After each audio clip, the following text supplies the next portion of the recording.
Hi everyone, this is Terry. Today I want to talk to you about one of my favorite techniques, and it's called bobbin work. The reason it's one of my favorite techniques is it creates a bold texture. It reminds me a great deal of hand embroidery, but it's done on your sewing machine. And in many instances, you can find embroidery designs that are designated as bobbin works. Make sure that you speak to my sponsor at Moore Sewing Center.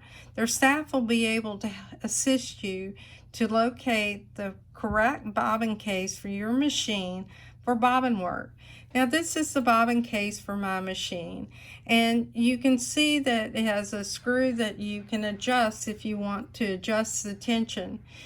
I typically have to adjust the top tension, and the reason I'm doing that is I'm trying to tighten up my top tension so that I can pull that bobbin thread towards the top. When you're working on bobbin work, you're actually working on the wrong side of your fabric. You'll notice that the threads that I have here are a different color than the thread on the front, which is a pearl cotton. You can see it's a heavier thread.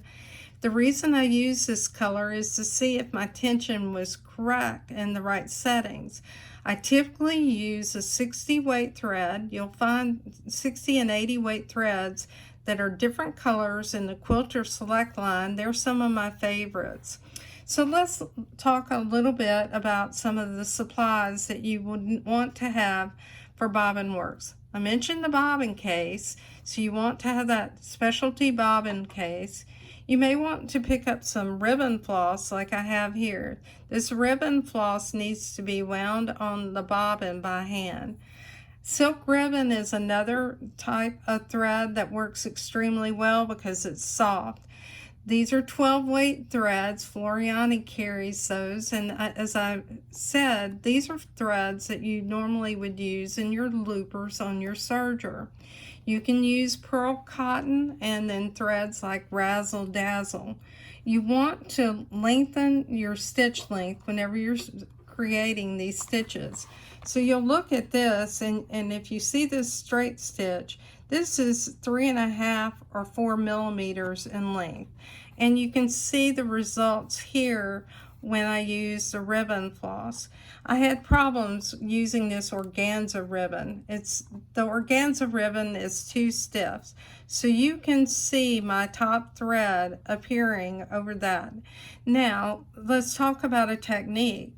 If you had a contrasting thread that was on top, this may be an appearance that you want to use. You can also use yarns and other types of media, but you need to make sure that it doesn't have something on it that would knot up in your bobbin. When you're working on bobbin work, you want to make sure that you do a couple of things. First of all, don't use your thread cutters. The second thing is you want to needle up and needle down to pull your bobbin thread to the top. If you start in the middle of your fabric, and particularly if you're using something that's thick like this, then what you're going to want to do is to have an awl so you can punch a hole in your fabric. That's why with these samples I started off the edge of my fabric. You want to slow down your speed, and you always need to remember you need to sew on the wrong side. Have a pair of scissors handy because you're going to need to clip those threads. So remember, needle down and needle up, and have your presser foot up so that you can pull up that bobbin thread.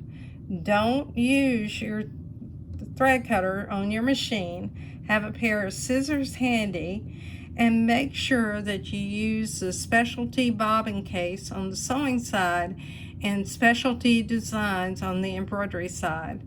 I'm Terry Maffitt. I hope you enjoy my videos.